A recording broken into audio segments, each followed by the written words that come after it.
Hello, everyone, and welcome to our show. Or should I say more correctly, your show. That's right. Your stories, your show, streamed live every week all around the world, no matter where you are. This is UCAS Connection.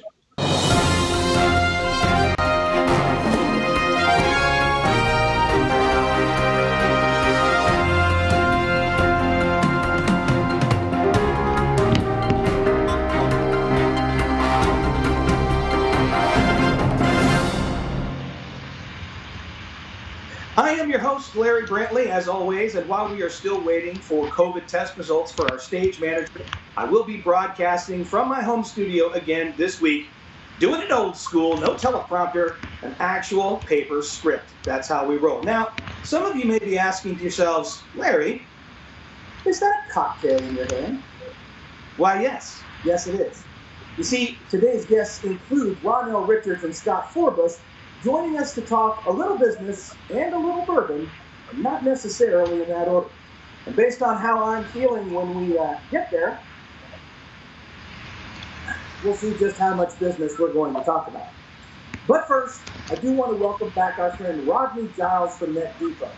Now, Rodney is a seasoned executive with experience in all aspects of IT infrastructure, cloud technology, high-growth, resilient operations, sales, cloud, cybersecurity, and as of last week, we can add host of a brand new podcast called The IT Department. Rodney Giles, expert in all things cloud and IT infrastructure. Welcome back, my friend, to UCAS Connection.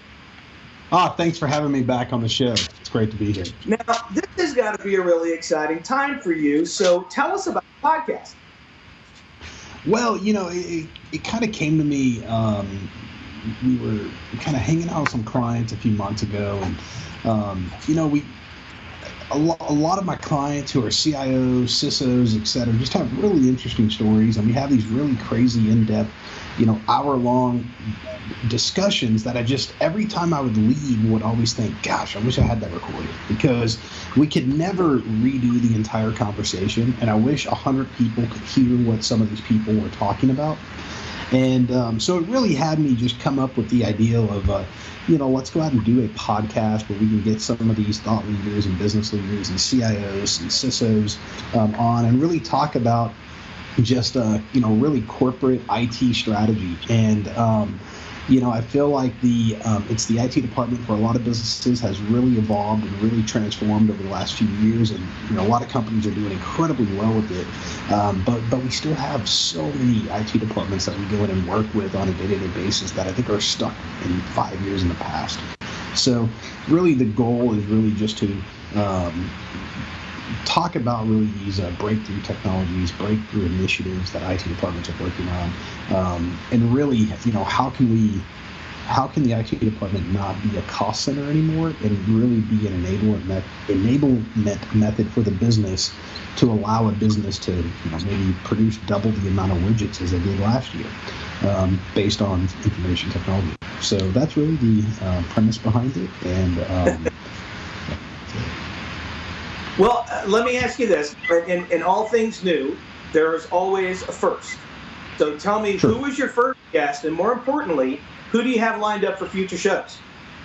Yeah, so first guest was Mark Crudgington. He's the CISO for Woodforest National Bank. They're a 7,000 person, somewhat regional bank here, kind of the southeast United States. He really has a really great story, and it's great to have on the show. As far as additional guests, you'll have to subscribe and see. We have a couple being released this week, but I'd rather wait. I'd rather wait for people to subscribe and see the guests. We have a great lineup coming out. Probably have pre-recorded about another 10 or so right now that will be coming out over the next, maybe 4 to 6 weeks there, maybe once a week or so. Fair enough. Now, tell me, Rodney, who is your target audience? Who are you going after with this podcast?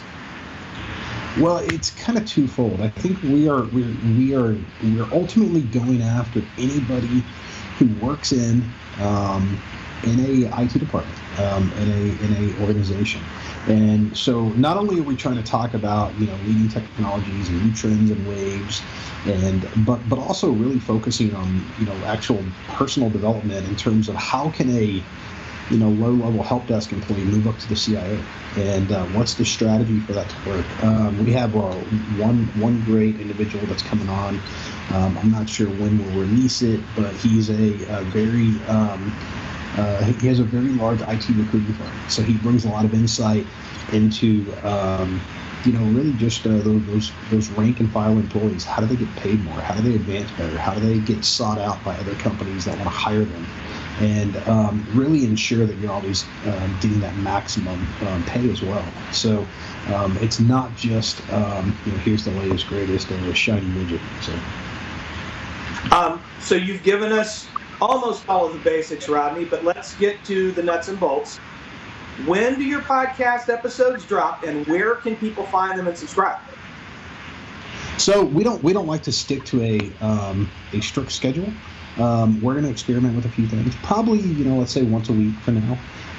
That's kind of where is the best rule of thumb. But there might be some times where it's every other week. There might be some times when we put 2 out a week.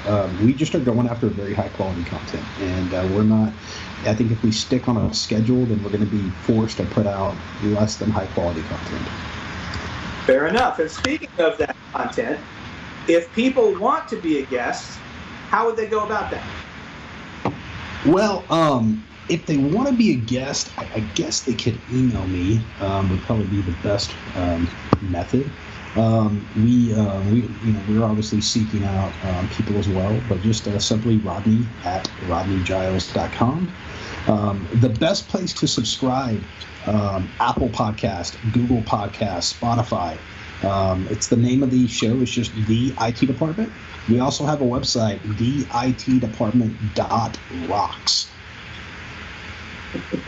Fantastic. Rodney Giles, congratulations on the launch of your podcast. That's The IT Department, and online at theitdepartment.rocks. As he said, you can check it out on Spotify, Apple Podcasts, Google Podcasts, iHeartRadio, just about any place you listen to podcasts. Now, Rodney, I did not want to let you go before you can give us an update on NetDepot. So let's switch subjects and talk about that. Yeah, so NetDepot is going incredibly strong. I mean, we're a cloud service provider here out of Houston, Texas, that has 4 data centers in the U.S., Houston, Atlanta, New York, San Francisco. During the COVID times, we started, I think we talked about it here last time we were on this program, about our cloud assistance program. We gave away $1 million, starting with $1 million of cloud credits, and I know in the all show we expanded that to $2 million. That fund has been fully exhausted. We've been able to work with some great new clients through that and really help them kind of transform. This was probably a lot before when a lot of the economy was still in a lot of uncertainty. I know there's still a lot of uncertainty there, but we were able to help a lot of organizations to lower their capital and really operating costs. And I think really do some good through the process. So it's been incredibly successful. Please to repeat that program? It's something we would look into. We're incredibly busy right now and in a very fast expansionary mode right now. So I think for now, if we have something to announce, maybe we'll come back on the show. Well, Rodney Giles, cloud and IT infrastructure expert, now podcast host, and definitely a friend of the show. Thank you for joining Thick Skin, my friend. Good luck with everything. Stay safe and come back anytime. All right. Thank you so much. Now, a few weeks back, we were running through rehearsals for the SD-WAN show, and Scott Forbush said something that made me think, you know what, we have got to get this guy on UCAS Connection. But it had nothing to do with the values of SD-WAN, of which there are many, obviously. No, it was his knowledge of and appreciation for great bourbon. And I knew right then Scott Forbush and I were going to be buddies. So now not only do we have the honor of welcoming Scott to the show, but he has brought his friend and the host of the first ever Business and Bourbon Growth Summit, and that's premiering Thursday, July 23rd. Please welcome to the show Scott Forbush and Ronell Richards. Gentlemen, welcome to UCAS Connection. Thank you, Larry. It's great to be here. Thanks, now, Larry. Guys, thank you. Now, before we get into it, I want to make sure we're in the right frame of mind here. And so in order to make that happen, we are going to roll a video from our friends at the Mash and Drum who want to talk to us about their top 5 bourbons. Hit it, Brett.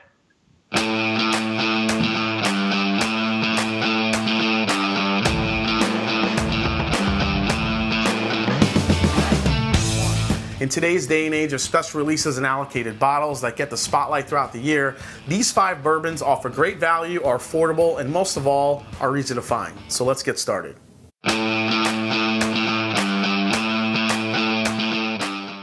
Coming in at number 5 is Evan Williams Bottled in Bond, sometimes referred to as Evan Williams White Label. This bourbon was released in 2012, has a mash bill of 78% corn, 10% rye, and 12% malted barley, and carries a price of about only 17 bucks. Now this is from Heaven Hill and bottled in bond, which means it's at least 4 years old, bottled at 100 proof, and aged in a federally bonded warehouse under U.S. government supervision.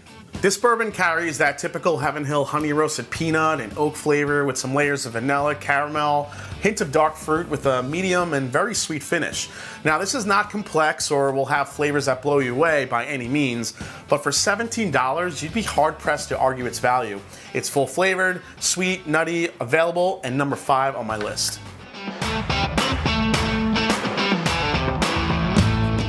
Coming in at number 4 is Four Roses Single Barrel. Now, the Four Roses Standard 100 proof single barrel is always their OBSV recipe. It's bottled at 100 proof. The mash bill consists of 60% corn, 35% rye, and 5% malted barley. Now, the strain of yeast used in this version is V, which is described as being delicate, fruity, spicy, and creamy. Now, this bourbon has a great nose with apricots, butterscotch, dark fruits, but the palate is really where it shines. This bourbon is creamy, floral, citrusy, spicy, a little minty, and it really coats the palate really well. Now, what's fun about these is Four Roses uses 2 different mash bills and 5 different yeast strains to create 10 different unique bourbon recipes. So other than the OBSV, you have OESK, OBSK, OESO, and more. This one happens to be an OESQ, which is a very unique recipe as well. Private Barrel Selects can be about 80 bucks, but you could try the ones you like to find your favorite recipe. But if 80 bucks is too steep for you, you can buy this one, the standard release, get a great bourbon for the price with a lot of flavor, a lot of complexity, and that's why it makes my number 4 on the list.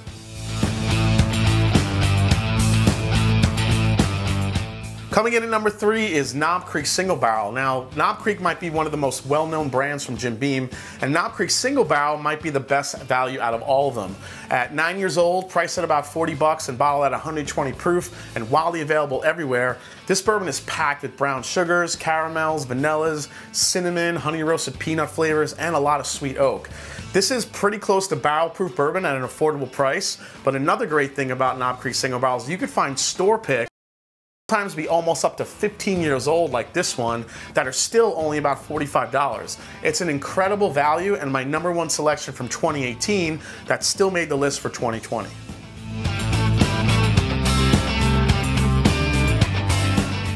Coming in at number 2 is Old Forester 1920 Prohibition. Old Forester 1920 Prohibition style is the 3rd expression in the Old Forester Whiskey Row series.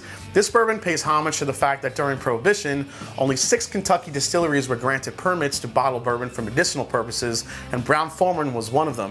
In 1920, the first bottles under this permit were produced to match the usual barrel proof of that bourbon after maturation, presented at 115 proof.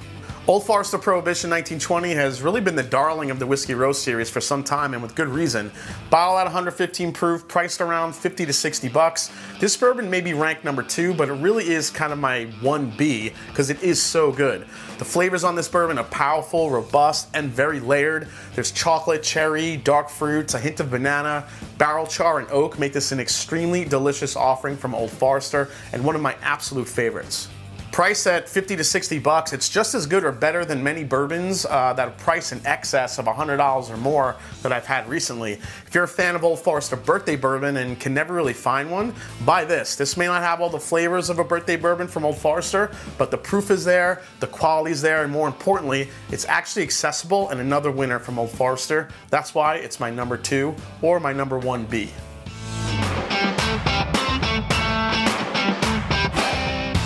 Coming in at number 1 is Russell's Reserve Single Barrel. Now, if you were wondering where the turkey was, here it is. Wild Turkey makes delicious bourbon that's high quality and highly accessible, and this one is my favorite of the bunch. Russell's Reserve Single Barrel is considered the premium offering from Wild Turkey, bottled at 110 proof. This is non-chill filtered, set to be around 8 years old, and priced around $50 to $55. Now, Russell's Reserve Single Barrels are hand-selected by the legendary Eddie Russell for quality and flavor. Now, what separates this offering from other Wild Turkey products is the mouthfeel. This is non-chill filtered, which keeps all those delicious flavors from Wild Turkey intact and also adds some other layers of flavor that you might not get in the Wild Turkey 101 or even Rare Breed. Lots of vanilla and butterscotch, almonds, oak, baking spices, cherries, even a little maple syrup can be found in the glass and on the palate. The finish has orange zest, a little bit more vanilla, and sweet oak char that just lingers on for a good amount of time. It's full flavored, full bodied, available, and at $55, it's well worth your time. Like Knob Creek Single Barrel and Four Roses Single Barrel, Russell's Reserve Single Barrels are also popular for store picks, which can give you even more of a unique flavor profile instead of their regular offerings on the shelf. If you do happen to see any, look for picks from warehouses A, D, or C and F. Some of my personal favorite picks have come from those warehouses in particular, but either way, you can't go wrong with a Russell's Reserve Single Barrel, my number 1 go-to and available bourbon for 2020.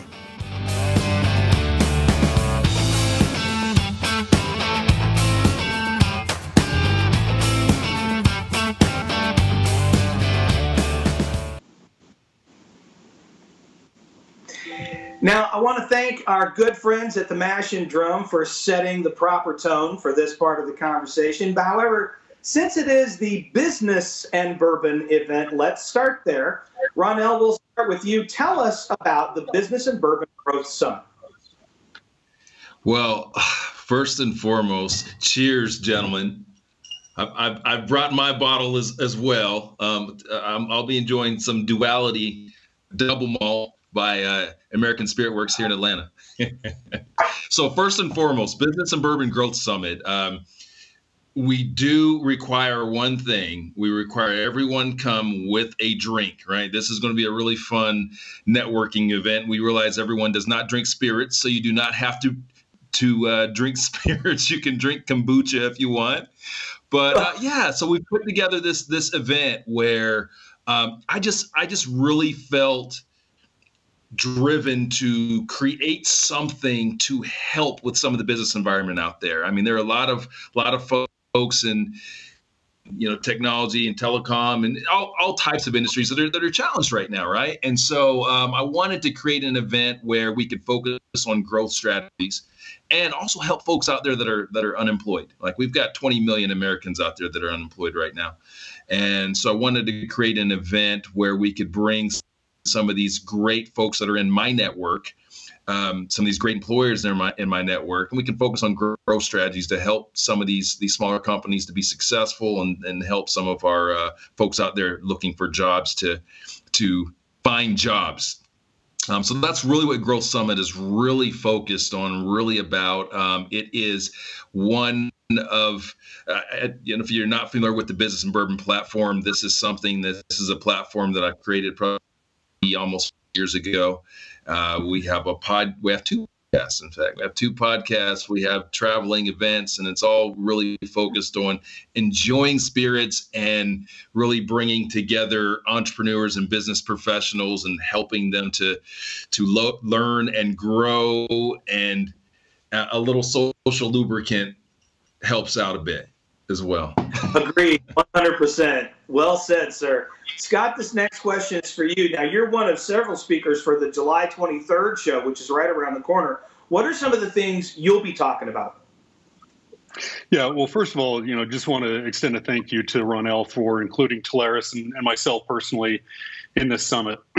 For us as a master agent, we see a lot of suppliers, a lot of partners, and we see salespeople that want to leave a supplier and go start their agency, or they're going from one supplier to another. And so we get involved with a lot of career development just by the nature of what we do. And so what Ronell asked me to come do is talk through this with people that are either looking to make a change, want to enhance their professional image, or are in a position where they found themselves unemployed and they need to find that next role. So what we're going to do is we're going to pull from the decades of experience we have as a master agent in helping place people and coaching them based off of the experiences that I have personally, as well as the experiences that Telarus have, to put people in the best professional light to get to that next step. Now, Scott, I know that Telarus is all about business, but obviously with stuff like this, you like to have a little fun as well. And we were talking before the beginning of the show about the fact that you are starting to travel a little bit, and it seems somebody found a way for you to travel in a little bit of bourbon style. You want to show us that? Yeah, absolutely. You know, we are getting back out there slowly, surely, and safely, of course, taking every precaution that we have. And one of my fellow bourbon bros and good friends of mine, Mark Purdell from Broadband Consultants, was kind enough to produce for me a Blanton's face mask. So I may safely travel while still having bourbon on the face at all times. That is fantastic. I like it, sir. Ronell, this next question's for you. Now, you've obviously, my friend, got a straightforward, no BS attitude toward business development, sales strategies, leadership. How are you seeing that approach, that no-nonsense, keeping it real approach, play out during this, frankly, really strange time? You know, I'm just going to say, I think that it is more important than ever. And it's more important because just that room for error has gotten smaller. Like, we can't make mistakes. Small businesses can't make mistakes out there. We have to make the best decisions. And you know, my approach to sharing wisdom, and you know, wisdom is something that we've got to earn. That comes through experience. So my approach to bringing people into the platform that have wisdom that they can share is something that folks right now need immediately. They don't need BS from people that have read something but haven't really experienced it. They need to know what to do, how to move forward, and they need direction from people that have been through it. This pandemic is just the latest thing for us, but for folks that have been in business for a long time and folks with that experience like Telarus and like Scott, we've been through many battles. This is just another one. And so we can help people to navigate through this that haven't been through these types of battles. So now's the time to turn off the voices and the folks out there that haven't really been through battle, haven't really been through these wars, and start tuning in to the folks that have been there, that have done that, because they're the ones with the wisdom that can help folks get through this. So that's really, again, part of what inspired me to want to do this virtual summit, is to take some great, experienced people like Scott, put them on this platform, and just let them do what they do. So I'm super excited. I can't wait. Scott is going to be on our panel. We have with Business and Bourbon, we have a panel that we're known for. And most of our Business and Bourbon events, they're live. We travel across the country for these, but we have a panel that we're known for. And this panel is all about authenticity, all about vulnerability. So we'll be asking questions that are curated from the audience, and Scott nor myself will know those questions until we ask them. And you can do that when you've got talented people that have depth. You can do that. And Scott's going to answer authentically and give people the knowledge and wisdom that he's accrued over the years. And I'm excited to share that with a global audience. Yes, global. I think we're all excited at this point, my friend. All right, gentlemen, if there are no objections on the panel, I would now like to move the conversation toward the bourbon side, if you will. And we're going to do that right after this from one of my personal favorites. The finest bourbon in the world can be traced back to one single barrel. It all began nearly a century ago with Colonel Albert Blanton, an idealistic stock boy who worked his way up to become distillery president. He set out to create the finest Kentucky bourbon for his own private reserve. It was in the center sections of the fabled tin-clad Warehouse H that Blanton discovered the distinctive bourbon from a single barrel, which would one day revolutionize the industry. In 1984, Colonel Blanton's former apprentice Elmer T. Lee revived his pioneering technique and introduced single-barrel bourbon to the world. Today, Warehouse H remains the exclusive source of Blanton's bourbon. Each barrel of Blanton's is bottled specifically by taste, which means no barrel of Blanton's is ready until it's truly ready. Only a select few of the finest barrels are deemed worthy of the Blanton's name. A trademark recipe combining the sweetness of corn with rye and malted barley, along with the aging process unique to Warehouse H, delivers Blanton's signature rich amber color and sweet, mellow taste.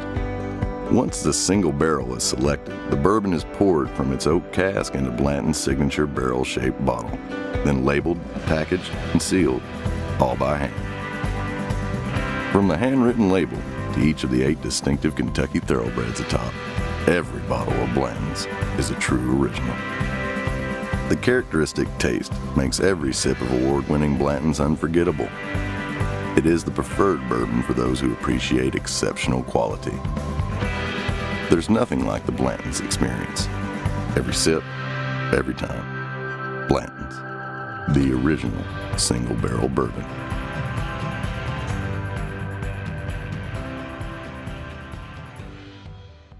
And we are back with my guests, Ronell Richards and Scott Forbush. All right, gentlemen, we've talked a little business. Now it's time to talk some bourbon. Now, Scott, I understand we have something in common right off the bat, and that's our choice of bourbon. So I will admit, full disclosure, I ran the Blanton's ad in order to convince them to sponsor the show, or at least to do some upgrades to my home studio. But let's talk about some bourbon right now. Obviously, I'm sure you both have your personal preferences, so let's start there as a point of conversation. Scott, we'll start with you, and we'll go to Ronell. Personal preferences, favorite bottles, and why? So the one that got me started down this bourbon trail in life was Blanton's. When I started drinking whiskey way back in the day, it was actually Scotch, because I've got Scottish heritage, and my grandfather put a bottle of Glenfiddich in front of me and said, "That's what you're going to drink, son." And then one day I was introduced to Blanton's, and I have been a bourbon convert ever since. So by far, this is my favorite.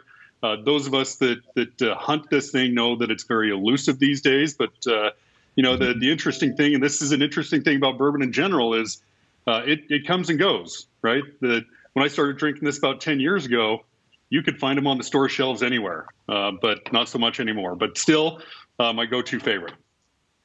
Ronell, over to you. Favorite bottle and why? I have 2 kids, Larry, and you can't ask me what my favorite bottle is. It's like asking who my favorite kid is, man. I can't do it. But I can tell you what I'm drinking at the moment. It's easier for me to say what I'm enjoying at the moment. And I'm drinking more rye right now, honestly. So, and what I'm enjoying probably the most right now would be Angel's Envy. I like that quite a bit.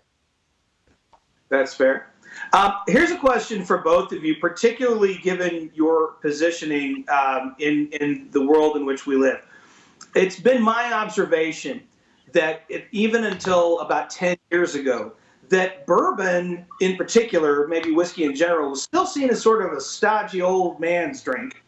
And yet it really has undergone something of a popularity revival. And I'm just wondering, anecdotally, from your 2 unique positions, if you have any thoughts as to why that has been the case. I mean, certainly, Scott, offline, you and I had talked about the Bourbon Bros, and Ronell, the success of business in bourbon cannot be denied, but what do you guys think has been one of the factors, or however many factors there may be, in this resurgence in popularity for bourbon? Scott, we'll start with you. Yeah, so I'll start with one of my dear friends I have the pleasure of working with, our EVP of strategy, Roger Blom. He and I travel more than anybody at Talaris historically, right? This year we haven't traveled much, but we look back on what we did in years past, and we would average somewhere around 240,000 miles of flight. And that was to sit face to face with people. And Roger used to joke all the time and say, you know what? Business travel, it's tough. It sucks. But if you do it with the right mindset and say, hey, I'm going on a bourbon tour, that's pretty awesome, right? But here's what we found out of this. All joking aside, is when Roger and I would go out and we would talk about a bourbon tour, we would capture the hearts and souls of certain people, even if they weren't really bourbon aficionados. But they would come over to this side to be part of that group, and they would find a love for it and find an appreciation for it. We started this the Tolares Bourbon Bros group a couple of years ago, and we brought in a number of partners that, just like Ronell had said, he's the wine drinker, now kind of converted over. We found a lot of people that were wine drinkers or beer drinkers, but it's that personal connection. It's the experience of sitting side by side with somebody. And, you get cool people like Ronell that are really promoting this. People want to be a part of that.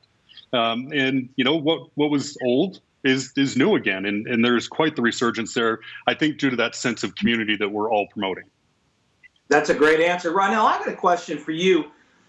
We talked a bit offline before the start of the show about you really used to be into wine. You clearly knew a lot about wine. I want to know what got you moving out of that and into your new passion, which is bourbon.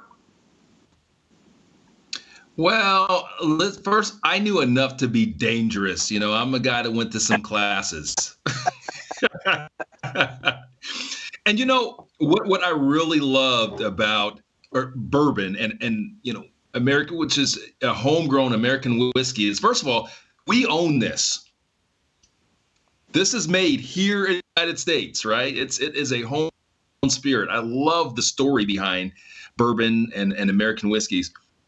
But beyond that, the flavor profile is just so robust, and there's such an artisanship to making great whiskey, right? And so I think for me, I can't, to be honest with you, I can't remember what drove me towards bourbon at the time. It just really appealed to me, both bourbon and beer. As you guys know, I'm a beer guy too. But to answer your question, Scott is far more of an authority on telling you why it's kind of had the resurgence that it's had. But my take is cocktail, man. Two things: cocktails and bourbon-based cocktails have become kind of a big deal over the last 5 to 10 years. And when we were off air, we talked a little bit about speakeasies. There was really a speakeasy movement, I think, in the country here about 10 years ago. And a lot of speakeasies are driven by whiskey and bourbon-based cocktails. And it seems, just my perception, that's kind of what's kind of fueled this thing. And it's just kind of taken off from there. And yeah, that's my take. That's how I see it. Now, I'm no historian, but that's Ronell's 2 cents. Fair enough. Well, let me tag on to the end of that, if you don't mind. Yes, please. This is really what I'm talking about when we talk about a sense of community. So Ronell was talking about his favorite whiskey that he's drinking right now, and it's the Angel's Envy Rye. And if I'm thinking of the right one, Ronell, this is the one that's aged in the Caribbean rum barrels. And it's got just a wonderful finish to it, right? It's delicious. And you start having these conversations with people and you get introduced to these whiskeys. Well, when Ronell said that to me, I had a moment where I flashed back to when I was first introduced to that. And it happened to be when I was in Dallas visiting one of our elite partners that had just hit a milestone. And so we went out there to visit. Roger and I went out and spent some time with them. And we were introduced to Angel's Envy Rye, the one that Ronell's talking about. And this is that draw, that sense of community, because as soon as Ronell said Angel's Envy Rye, I flashed back to spending time with Jim McNeese in Dallas. It's that sense of community and that association that you put it together with that really drives us to enjoy these spirits with one another. That's great. That's a great tag on, Scott. Okay, gentlemen, this is our last bourbon question. I am getting it in my ear that we have to stop talking about bourbon, but I did not want to leave without asking one last question, and then I'm going to have one more for you, Ronell, about business and bourbon. But here it is, and this undoubtedly will be a much harder question for Ronell, but I want you to try really hard to give me an answer. You are on a desert island. You have one bottle of bourbon. That bottle of bourbon is a magic bottle that will never run dry, but it is the bourbon you will be drinking for the rest of your life on a desert island. What is the bottle, Scott? So I've got to go with my friends from Buffalo Trace. They've got a wonderful lineup, lots of brands, but still to this day, I could take the Stag Junior, the George T. Stag, but it will be my Blanton's. It will be near and dear to my heart, forever and always flowing. Fair enough. Ronell, over to you. With that big wallet that Scott has over there, I'm surprised he didn't say Pappy. Oh, Pappy's it's in that same family, but my goodness, you got to go with the tried and true.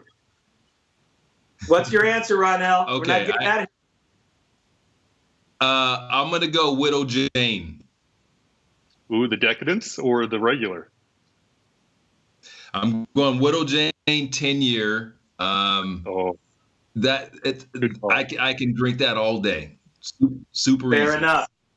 Fair enough. I like it. Now, guys, I got to tell you, this has been one of the most enjoyable conversations I've done in the 15 weeks that we've been doing this show. Ronell, before I let you guys go, give us one last shout out for Business and Bourbon. Remind us again, July 23rd. Scott's going to be there. What else do you have planned? Yeah, July 23rd, 5 p.m. Eastern Standard Time. Make sure you go into businessandbourbon.live to get your ticket. Tickets are free. Please get on. But we capacity is limited, and we are thinking about 75% capacity right now. What you can look to gain from that is, again, just community. I think what Scott said about whiskey and the community element, that is part of the reason why I've incorporated spirits in what it is that we do. It's just, it just gives this implication of just honesty, vulnerability, and authenticity to what it is that we do. So if you want to network with a bunch of folks that share that same sort of philosophy, and you're interested in really stepping up your education a bit in sales, and because this is really all focused on sales, this is where you want to be. All the cool kids are going to be there. The Bourbon Bros are there. That is great. You heard it here first, folks.